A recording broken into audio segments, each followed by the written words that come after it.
మేము ఇంత క్రితం ప్యాన్కే వేసాము ఏంటి మాకు అదే అది పింఛన్లు వస్తున్నారు, పింఛన్ ఇస్తున్నారు, 1000 రూపాయలు పింఛన్, బియ్యం ఇస్తున్నారు, 5 కేజీలు బియ్యం ఇస్తున్నారు. ఈ సంక్రాంతి పండగ సరుకులు ఇచ్చారు. మా లాంటి వాళ్ళకి ఇల్లు లేవు మాకు, రోడ్డు మీదే ఉన్నాము. మాది భోగాపురం. మాకు అసలు ఇళ్ళన్నీ ఉండాలి కదా. ఆనాడు నుంచి ఈనాడు వరకు బోటి వేస్తానే ఉన్నాం. మనకి ఇల్లు లేదు, అసలు మాకు ఇల్లు ఇప్పిస్తే చాలు.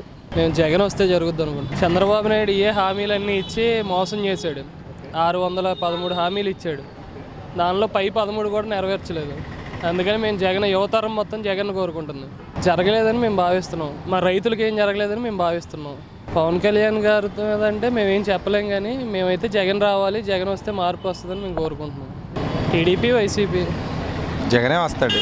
ఎందుకంటే మేము లాస్ట్ టైం 2014లో టీడీపీకి ఓటేసాం. కానీ ఏంటంటే ఇక్కడేమో అభివృద్ధి రోడ్లు ఏదో పోసారు, రోడ్లు పోసి వాళ్ళ దగ్గర ఉన్న కాంట్రాక్టర్లకు ఇచ్చుకున్నారు తప్ప రోడ్లు పోయడం వల్ల కాదు కదా. ఎస్సీ వాళ్ళ వాటిలో రోడ్లు పోసారు, సిమెంట్ రోడ్లు. కానీ ఏంటంటే ఇల్లు మట్టం అయిపోయినాయి. ఇప్పుడు మనిషి బతకాలంటే ఏం కావాలి? ఇల్లు, ఉద్యోగం, నీరు, అవి కావాలి. ఈ మూడిట్లో విఫలమైంది. రోడ్లు అంటే కాంట్రాక్టర్లు బాగుపడతారు, ప్రజలకి ఏమి ఉండదు కదా. ఆ ఊళ్ళో ఉన్న 10 మంది మాత్రమే బాగుపడ్డారు టీడీపీ గవర్నమెంట్ వల్ల.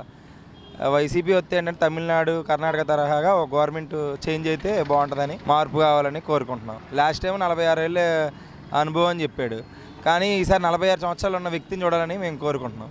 పవన్ కళ్యాణ్ గారు నటుడి పరంగా అన్ని పరంగా మంచోడే, మేము కాదంట్లా. కానీ ఏంటంటే లాస్ట్ టైం టీడీపీకి సపోర్ట్ చేశారు, చంద్రబాబు గెలవాలన్నారు. ఈసారి వద్దు అంటున్నాడు. కానీ జగన్మోహన్ రెడ్డి ఏం చేయకుండా జగన్మోహన్ రెడ్డి కూడా అవకాశం ఇస్తాం. తర్వాత 3వ ఆప్షన్ పవన్ కళ్యాణ్ గారు. లాస్ట్ టైం 2 ఆప్షన్లు ఉన్నాయి, ఒకటి చంద్రబాబు, జగన్. చంద్రబాబు వద్దు అనుకుంటున్నాం. తర్వాత జగన్ చెప్పి పవన్ కళ్యాణ్కి ఓటేస్తాం. డెఫినెట్లీ కాంగ్రెస్ రావాలండి. అంటే స్థిరమైన ప్రభుత్వం ఉన్నది. సీఎం అగ్రవర్ణాన్ని సీఎం కావాలని అనుకోదు అది. ఎందుకంటే అన్ని వర్గాలకి సమన్యాయం చేసే కెపాసిటీ ఒక దేశంలోనే అత్యుత్తమమైన ప్రభుత్వానికి, కాంగ్రెస్ ప్రభుత్వానికి ఉందండి. వీళ్ళందరూ కులాల కొట్లాటలతోటి అడ్డమైన హామీలు చేయలేకపోతున్నారు. అదే చంద్రబాబు నాయుడు గారు కొంతవరకు చేశారు. ఆయన ఏం చేసినా ఒక 5 సంవత్సరాల నుంచి 10 సంవత్సరాల తర్వాత ఫలితాలు వస్తాయి ఆయన చేసిన ప్రతిదీ కూడాను. ఇప్పుడు జనాలకు కావాల్సింది ఏంటంటే ఇవాళ ఏ చేస్తే రేపు పొద్దునకి అది వీళ్ళకి అమలు కావాలి.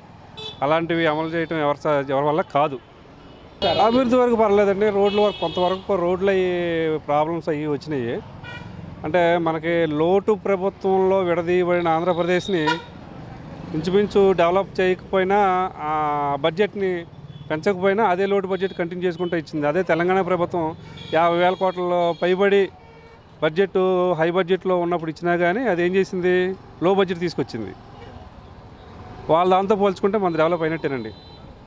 అది ప్రజలకు అందడంలో ఎమ్మెల్యేల వైఫల్యం చాలా ఉందండి.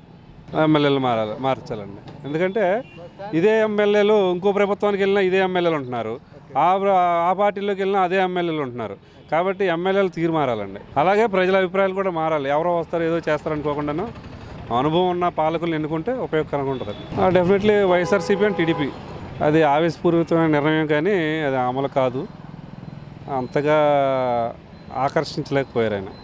ఎందుకంటే అనుభవమైన నాయకులు ఆయన కూడా లేకపోబట్టి. అంటే ప్రతి పార్టీ నాయకుడు కూడా ప్రజలకు సేవ చేద్దాం ఉద్దేశంతో పార్టీ పెడతారు.